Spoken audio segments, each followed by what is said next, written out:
queridos exploradores de lo inexplicable. Si aún no lo has hecho, te invitamos a que te suscribas a nuestro canal. Tu apoyo nos permite seguir desenterrando los misterios que se ocultan en las sombras. Por favor, déjanos el nombre de la ciudad donde nos escuchas en la sección de comentarios. Nos ayuda a entender hasta dónde llega el eco de nuestras historias. Gracias de antemano. Ahora sí, con los auriculares bien puestos y la imaginación abierta, empecemos. El susurro helado que se coló por los ventanales del antiguo Hotel Las Acacias aquella noche de invierno en las afueras de Salento, Quindío, aún me persigue en mis sueños más profundos, 7 años después. No era el sonido común del viento andino colándose entre las grietas de una estructura vetusta, sino algo más, deliberado. Era el lamento de algo que había sido olvidado, pero que se negaba a desaparecer. Mi nombre es Ricardo Durán y, durante una década, fui el último gerente del Hotel Las Acacias, un lugar que, para mí, era más que un simple trabajo, era un santuario. Construido en 1928, en lo que alguna vez fue una hacienda cafetera próspera, el hotel había visto tiempos de gloria, cuando las élites del país buscaban refugio en sus suites elegantes y sus jardines florecidos. Pero en 2018, cuando me hice cargo, era una sombra de lo que fue, con apenas 10 habitaciones funcionales y una atmósfera de melancolía que se aferraba a cada cortina descolorida y a cada escalón crujiente de su majestuosa escalera de madera.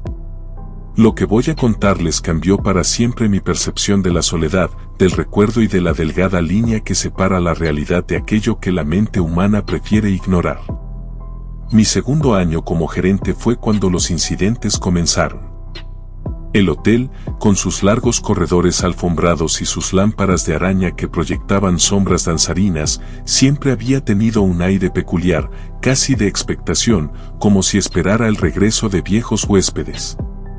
Pero nunca habíamos experimentado nada como lo que empezó aquella primavera fría. Todo empezó con el huésped de la habitación 307, un señor mayor, el arquitecto Julián Herrera, que venía a Las Acacias cada año para escapar del ruido del mundo. Era un hombre de pocas palabras, pero observador. Una mañana, me abordó durante el desayuno, con una expresión que no había visto en él antes, una mezcla de intriga y una sutil inquietud. «Ricardo», me dijo, su voz apenas un murmullo sobre el tintineo de las tazas de porcelana, «¿anoche hubo alguna fiesta o reunión en el tercer piso?» Fruncí el ceño. «No, señor Herrera. El tercer piso está cerrado al público, usamos pocas habitaciones en el segundo». «¿Por qué lo pregunta?» «Escuché música», respondió, bajando la voz aún más. «Un vals antiguo, de esos que tocaban las orquestas de antaño. Y pasos, muchos pasos, como si un salón de baile estuviera en plena efervescencia. Sonaba, distante, como si viniera de dentro de las paredes. Un escalofrío me recorrió. El salón de baile del tercer piso había sido clausurado hacía décadas. Las molduras del techo estaban agrietadas, el papel tapiz desprendido y un olor a moho y abandono se había apoderado de él. Aseguré al señor Herrera que investigaría, pero durante el resto de la mañana, la imagen de un vals invisible resonó en mi mente. Esa noche, decidí hacer una ronda extra por el tercer piso después de que todos los huéspedes se hubieran retirado a sus habitaciones. Eran las 2 de la madrugada cuando subí las escaleras de caoba, los pasos resonando en el silencio opresivo. La única luz provenía de mi linterna, que dibujaba círculos temblorosos en la oscuridad. El corredor estaba frío, mucho más frío que el resto del hotel. Pasó una hora sin novedad. Comenzaba a pensar que todo había sido una sugestión cuando lo escuché. Al principio fue un eco, un lamento casi inaudible, como el de una voz femenina que cantara una melodía olvidada.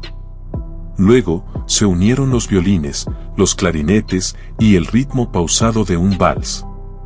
No podía distinguir las notas con claridad, pero el sentimiento era inconfundible, una nostalgia profunda, una alegría que se había congelado en el tiempo. Me acerqué lentamente al salón de baile. Las puertas dobles de madera, antes imponentes, ahora estaban cubiertas por una lona polvorienta. Presioné el oído contra la madera y mi sangre se heló. La música no venía de dentro del salón. Parecía emanar de las paredes mismas o de un espacio más allá de ellas. Al día siguiente, decidí investigar la historia del hotel. En los archivos municipales de Salento y en viejas bibliotecas de Armenia, encontré recortes de periódicos y documentos que me helaron el alma. El Hotel Las Acacias había sido escenario de una tragedia en 1935. Durante la fiesta de compromiso de la hija del fundador, la joven Elena Arboleda, de 22 años, con un prometedor diplomático, un incendio inexplicable se desató en el salón de baile, justo en medio de un vals. Decenas de invitados lograron escapar, pero Elena, conocida por su belleza y su alegría contagiosa, quedó atrapada junto con su prometido y varios miembros de la orquesta. Sus cuerpos nunca fueron recuperados por completo, las llamas los consumieron hasta las cenizas. Lo que más me perturbó fue descubrir que el incendio había sido atribuido a un fallo eléctrico, pero un pequeño pie de página en un artículo de un periódico local mencionaba que los bomberos habían reportado extraños susurros y lamentos que provenían del corazón de las llamas mientras intentaban contener el fuego. Con esta información, esa noche volví a montar guardia en el tercer piso. Pero esta vez, no estaba solo. Había convencido a doña Inés, la vieja ama de llaves que llevaba más de 40 años trabajando en Las Acacias, de que me acompañara. Ella, una mujer de fe inquebrantable y cuentos ancestrales, trajo consigo un rosario y un pequeño frasco de agua bendita. Nos ubicamos al final del corredor, cerca del salón de baile, con una vela encendida que parpadeaba con cada respiración. A medianoche exacta, la música comenzó de nuevo. Pero esta vez era más fuerte, más clara. Se podía distinguir cada nota del vals, cada instrumento. Y entonces, las vimos. Al principio, fueron solo siluetas danzantes proyectadas en las paredes, sombras translúcidas que se movían al compás de la música. Pero gradualmente, fueron tomando forma. Era gente. Hombres y mujeres vestidos con trajes de época, riendo, brindando. Y en el centro, una joven radiante con un vestido blanco de novia, bailando con un hombre apuesto. Era Elena y su prometido. Doña Inés comenzó a murmurar oraciones en voz baja, aferrando su rosario. Las figuras no se inmutaban. De hecho, parecían volverse más sólidas, más reales. Podíamos escuchar el leve roce de los vestidos, el tintineo de copas, las risas ahogadas que venían de un pasado que se negaba a morir. Cuando Elena y su prometido pasaron frente a nosotros, se detuvieron y nos miraron directamente. Sus ojos no eran vacíos, estaban llenos de una alegría eterna, una dicha congelada en el instante previo a la catástrofe. ¿Están celebrando?, pregunté con voz temblorosa, sintiendo una extraña punzada de tristeza. Elena sonrió. Su voz, dulce y cristalina, sonó como el viento entre las campanillas. La fiesta es eterna aquí. Nunca termina. Los invitados, la música, la alegría, el tiempo se detuvo. Doña Inés se persignó repetidamente, su rostro una máscara de asombro y devoción. Paz para sus almas, murmuró. Han quedado atrapados en un momento de dicha, sin saber que el fin llegó. Antes de que pudiéramos responder, la música cambió. Se volvió más rápida, discordante. Las risas se transformaron en gritos ahogados. El humo comenzó a emanar de las paredes, un humo fantasmal que no olía a quemado, sino a algo dulzón y melancólico. Las figuras danzantes comenzaron a desdibujarse, sus contornos se volvieron incandescentes. Las llamas espectrales danzaron alrededor de Elena y su prometido, y pudimos escuchar el crujir de la madera, los alaridos de horror y desesperación de la orquesta y los invitados. La fiesta eterna se revelaba como el infierno congelado de su último instante. Lo que siguió fue una noche de terror absoluto en el Hotel Las Acacias. Los pocos huéspedes que teníamos despertaron simultáneamente, todos hablando de gritos ahogados, de olor a humo y de una música de vals que se transformaba en lamentos. Algunos decían haber visto sombras danzarinas en sus habitaciones.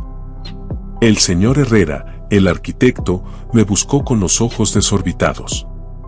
Ricardo, fue el incendio. Lo vi. Las llamas, la gente gritando, estaban atrapados. Esa misma noche, algo aún más perturbador ocurrió.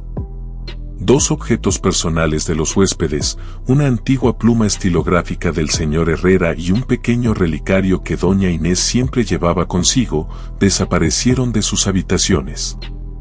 No había signos de intrusión, era como si se hubieran evaporado. La policía, cuando la llamamos, sugirió robo, pero yo sabía que algo mucho más siniestro había ocurrido. Los objetos que desaparecían eran reliquias, cosas con un fuerte valor sentimental, quizás anclas para las almas atrapadas. Durante los 3 días siguientes, el hotel se convirtió en un lugar de terror constante. Los pocos huéspedes que quedaron se negaban a dormir solos.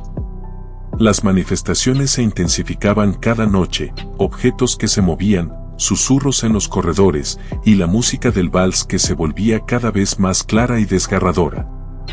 Fue entonces cuando decidí hacer algo desesperado. Esa noche, me senté solo en el salón de baile clausurado, con la lona desprendida de las puertas, bajo la luz de una linterna. Había traído conmigo el viejo álbum de fotos de Elena, que había encontrado en los archivos del hotel, una reliquia que mostraba su rostro sonriente en docenas de eventos. Sé que pueden escucharme, dije en voz alta, mi voz temblorosa resonando en el vacío. Sé que están atrapados en ese momento, en esa noche. Necesito hablar con ustedes. Necesito entender qué quieren realmente. La temperatura del salón descendió bruscamente. Mi aliento se volvió visible en el aire helado. Y entonces, ella apareció. Elena, más sólida que nunca, vestida con su traje de novia, su rostro radiante, pero sus ojos llenos de una tristeza infinita que contrastaba con su sonrisa congelada. Tras ella, aparecieron su prometido y varios de los invitados, todos con la misma expresión de alegría petrificada. Queremos que la fiesta continúe, dijo Elena, su voz suave como una brisa. Queremos que nos recuerden. Que sepan que seguimos aquí, danzando, celebrando, que no hemos sido olvidados. Se acercó más y pude sentir el frío que emanaba de su figura. El olor a flores frescas y a cera de vela se mezcló con el tenue aroma a humo que la rodeaba. El mundo nos olvidó, añadió su prometido, su voz un eco melancólico. Las Acacias se convirtió en un lugar vacío. Nosotros solo queremos ser recordados. ¿Es por eso que toman objetos?, pregunté, señalando el álbum de fotos. ¿Quieren anclas, recuerdos tangibles? La sonrisa de Elena vaciló por un instante. Queremos que la gente sepa que estuvimos aquí. Que nuestra alegría fue real. Y nuestro final, también. Esa misma noche, doña Inés vino a mi oficina. Sus ojos tenían un brillo extraño, casi febril. Don Ricardo, en mis sueños. La joven Elena me mostró el lugar de su pena. El desván del hotel, donde guardaban los objetos de la familia Arboleda. Ahí es donde están los recuerdos que les arrebataron. Mi sangre se heló. El desván era un lugar que casi nunca se usaba, lleno de polvo y trastos viejos. Si había una conexión allí. Doña Inés, ¿puede mostrarme dónde está ese lugar? Ella asintió, pero su expresión se tornó sombría. Pero, don Ricardo, creo que ellos saben que usted va a ir. Y creo que no quieren que interfiera. No quieren ser olvidados. Esperamos hasta que todos estuvieran dormidos. A las 2 de la madrugada, doña Inés y yo subimos al desván con linternas. El lugar olía a polvo, a tiempo detenido y a algo más, una fragancia tenue a gardenias, la flor favorita de Elena. Doña Inés me guió hasta un rincón oscuro, donde había una pila de baúles antiguos. En uno de ellos, cubierto por una lona, encontramos el relicario de Doña Inés y la pluma del señor Herrera. Y debajo, una pequeña caja de madera. Cuando abrimos la caja, el olor a gardenia se intensificó. Dentro, cuidadosamente envueltos en seda, había varios objetos pequeños, un botón de nácar de un vestido de novia, un pañuelo bordado con las iniciales EA, una pequeña invitación de bodas y, lo más conmovedor, un diario de cubierta de cuero. Las últimas entradas, con una letra elegante y fluida, eran de Elena. Describían sus últimos días, la emoción por la boda, la alegría de la fiesta. Pero la última entrada, escrita con una letra que se volvía cada vez más febril, hablaba de una premonición. Siento algo extraño en el aire, una sombra que se cierne sobre nuestra felicidad. Padre, creo que el destino tiene otros planes para nosotros. La fecha de la última entrada era el mismo día del incendio. No había signos de dolor ni lamentos, solo una extraña aceptación. Son hermosos así, ¿verdad? La voz de Elena resonó detrás de mí. Me volví y la vi de pie en la entrada del desván, más sólida y real que nunca, con su prometido y los invitados a su lado. Su sonrisa era serena, ajena a la tragedia. La fiesta es perfecta. Se repite una y otra vez. Aquí somos felices para siempre. Sin dolor, sin despedidas. Esto no es felicidad, logré decir, mi voz temblorosa. Esto es una prisión, un eco de un momento que terminó. Deben dejarse ir. ¿Para qué?, respondió su prometido, sus ojos fijos. ¿Para que el mundo nos olvide? ¿Para que nuestro amor, nuestra alegría, se desvanezcan en el olvido, como tantas otras cosas? Doña Inés, que había permanecido silenciosa, dio un paso adelante. Hijos míos, el olvido no es el fin. Es parte de la vida. Aferrarse a un instante es negar el descanso. Sus recuerdos están vivos en las memorias de quienes los amaron y en la historia de este lugar. Pero deben trascender este instante. En ese momento, la temperatura del desván descendió aún más. El olor a humo se volvió denso, y las llamas espectrales comenzaron a danzar alrededor de las figuras. Pude escuchar los gritos de los invitados atrapados en el fuego, una cacofonía de horror que ahora era ensordecedora. Pero también escuché algo más, una voz familiar que me llenó de esperanza. Era la voz de la madre de Elena, doña Clara, resonando desde el piso de abajo. Había sido una figura legendaria en Salento, conocida por su fuerza y su profunda devoción a la Virgen. Su voz, ahora, entonaba un viejo himno de consuelo y liberación. «Están aquí arriba», grité. Sus pasos se acercaron rápidamente, pero las figuras no se iban a rendir fácilmente. Elena extendió sus brazos translúcidos hacia Doña Inés y por un momento, sus dedos rozaron el relicario. El contacto fue como un rayo de electricidad. Doña Inés gritó y se desplomó en mis brazos, pero en lugar de un grito de terror, fue un grito de liberación. Sus ojos, que habían estado llenos de asombro, súbitamente se aclararon y me miraron con reconocimiento total. «Ricardo, ¿dónde estamos?» Siento un frío, pero también una paz extraña. La madre de Elena apareció en la entrada del desván, una figura majestuosa a pesar de su vejez, llevando una pequeña imagen de la Virgen del Carmen. Cuando vio la escena, su rostro se llenó de dolor, pero también de una determinación inquebrantable. «Hija mía, mi Elena», dijo con voz temblorosa, pero firme. «Es hora de ir a casa. No te aferres más a este dolor. Ya te esperamos». Las figuras espectrales se volvieron hacia ella, y por primera vez vi miedo genuino en los ojos radiantes de Elena. «No podemos irnos, madre. Nos olvidarán. Nuestra fiesta. La verdadera fiesta es la que celebramos en el cielo, hija, dijo doña Clara, acercándose paso a paso. El amor no se olvida. El recuerdo no se desvanece con el tiempo. Es el apego lo que aprisiona. Lo que siguió fue la cosa más intensa y conmovedora que he presenciado en mi vida. Doña Clara comenzó a recitar oraciones de perdón y liberación, hablando directamente a su hija y a los otros espíritus. Las llamas espectrales se intensificaron, pero ahora no eran solo destructivas, parecían consumir las ataduras que mantenían a las almas atrapadas. Los gritos de los invitados se volvieron lamentos de aceptación y las paredes mismas parecían exhalar un suspiro.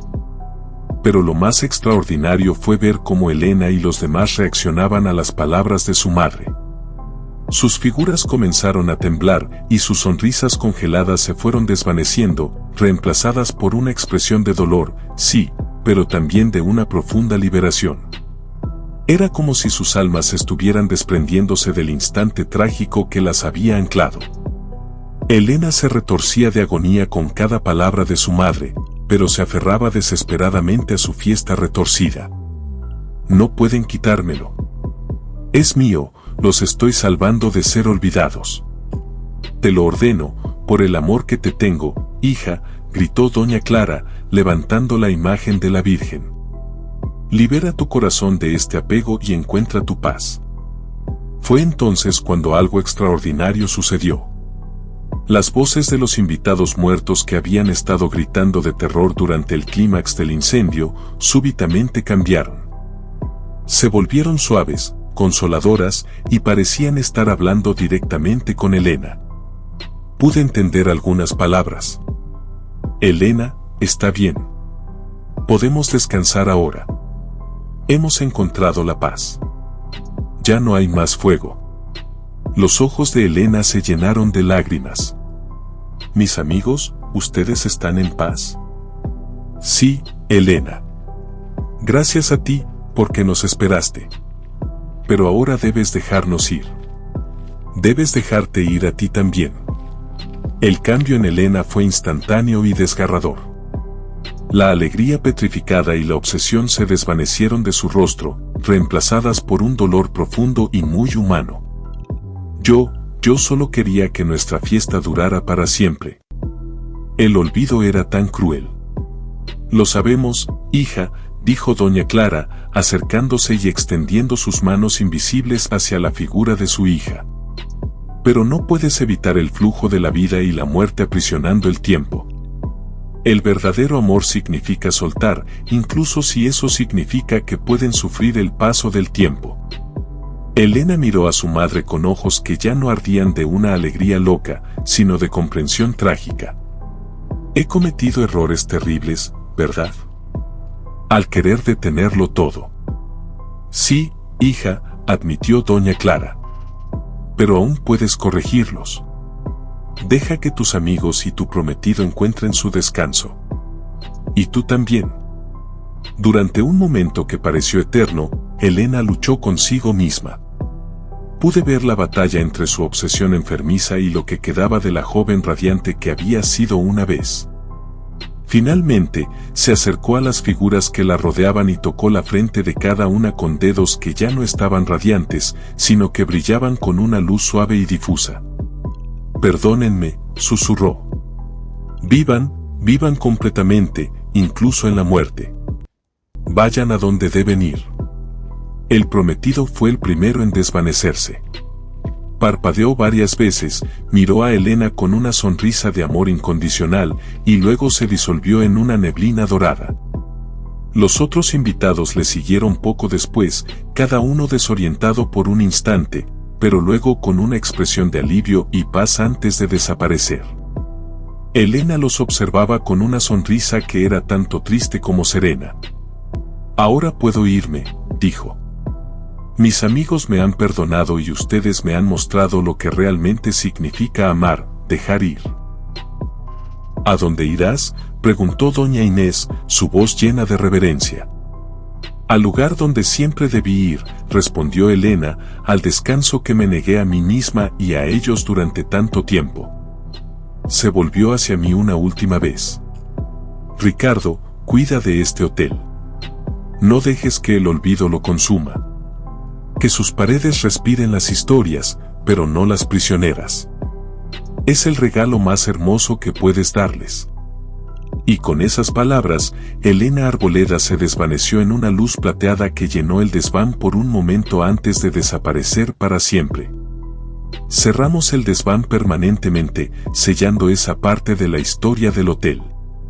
Los huéspedes se recuperaron del susto, aunque el señor Herrera se fue unos días después, diciendo que el hotel había cambiado de espíritu. Los objetos perdidos reaparecieron milagrosamente en sus habitaciones esa misma noche.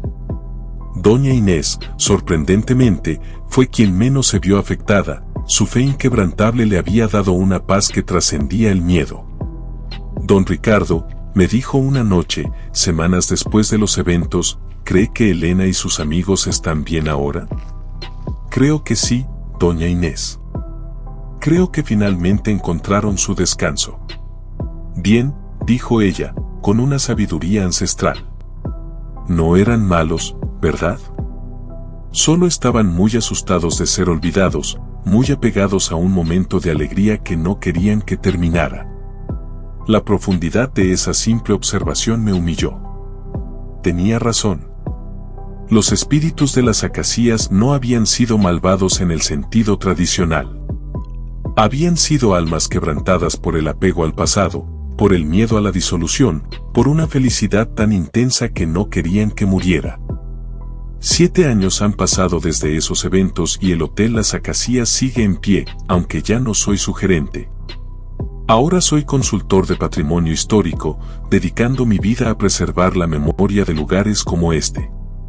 Las Acacias fue restaurado por nuevos dueños, quienes decidieron abrazar su historia, incluso la paranormal. Se cuenta la historia de Elena en los recorridos turísticos y se dice que a veces, muy de vez en cuando, en noches de luna llena, se puede escuchar un suave vals flotando en el viento andino, una melodía ya no de lamento, sino de despedida. He reflexionado mucho sobre esos días extraños y he llegado a varias conclusiones que espero puedan servir a otros que enfrenten lo inexplicable. Primero, que la alegría y la felicidad, cuando son aferradas con miedo al olvido, pueden convertirse en su propia prisión. Segundo, que los espíritus que no encuentran descanso no siempre son malévolos por naturaleza, a veces son almas perdidas que necesitan ser recordadas y, crucialmente, liberadas de sus propios apegos. Y tercero, que el verdadero recuerdo no es la ausencia de cambio, sino la persistencia del amor y la aceptación de que la vida, en todas sus formas, fluye y que incluso en el olvido aparente, hay una paz que espera. Mi vida fue sacudida hasta sus cimientos durante esos días, pero emergió más fuerte, porque había sido tocada por la verdad de lo que significa soltar.